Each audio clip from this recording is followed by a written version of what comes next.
خلیفہ چہارم دماد رسول شوہر زہرا بطول حضرت سیدنا علی کو بچپن سے ہی آقا دو جہاں امام الانبیاء صلی اللہ علیہ وآلہ وسلم سے دلی محبت تھی۔ اسی لیے آفتاب رسالت کی کرنیں جیسے ہی طلوع ہوئیں، آقا دو جہاں نے اعلان نبوت فرمایا تو بچوں میں سب سے پہلے ایمان لانے والے حضرت علی المرتضیٰ ہی تھے، جنہیں یہ اعزاز حاصل ہوا۔ اگرچہ بچپن میں انسان کو خوف اور ڈر زیادہ ہوتا ہے،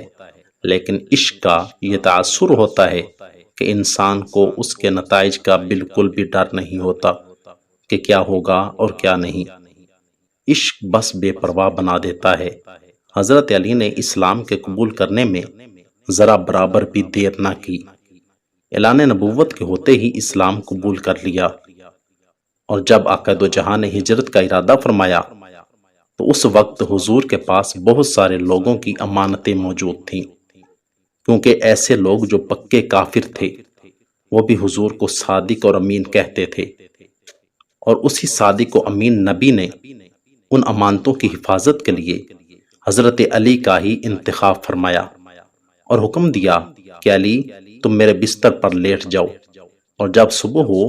تو لوگوں کو ان کی امانتیں واپس لوٹا دینا۔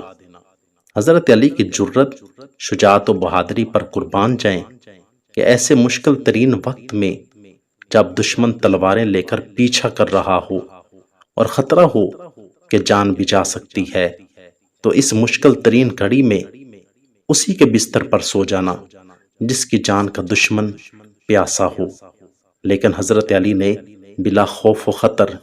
اس چارپائی پر لیٹ کر اپنی جان کی بازی لگا دی، اور صحابہ کرام کا یہ محبوب ترین مشغلہ تھا۔ حضرت علی کو حضور کا آخری غسل دینے کا بھی اعزاز حاصل ہے۔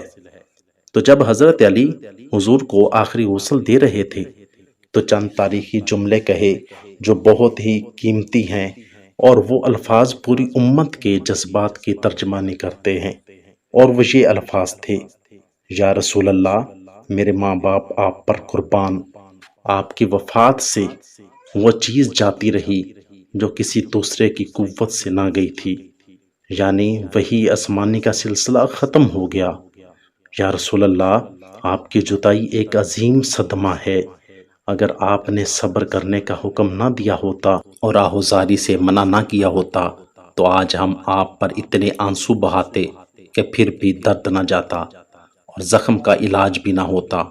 کس قدر صحابہ کرام حضور سے عشق و محبت کرتے تھے کہ اتنا بڑا صدمہ، جس سے بڑا کوئی صدمہ ہو ہی نہیں سکتا، کہ حضور کا ساتھ چھوٹ رہا ہو، جن کے لیے صحابہ کرام اپنی جانیں نچھاور کرنا اپنے لیے اعزاز سمجھتے ہوں، ان سے ہمیشہ کے لیے جدائی کا وقت آ گیا ہو۔ ایسے مشکل ترین وقت میں حضور کے حکم کے مطابق صبر کا دامن نہ چھوڑنا، اور آج ہم ان سے محبت کے دعوے دار صبر کے بجائے گریبان پھاڑتے ہیں، جسموں کو زخمی کرتے ہیں اور بال نوچتے ہیں۔ اللہ تعالی ہم سب کو اپنی حفظ و امان میں رکھیں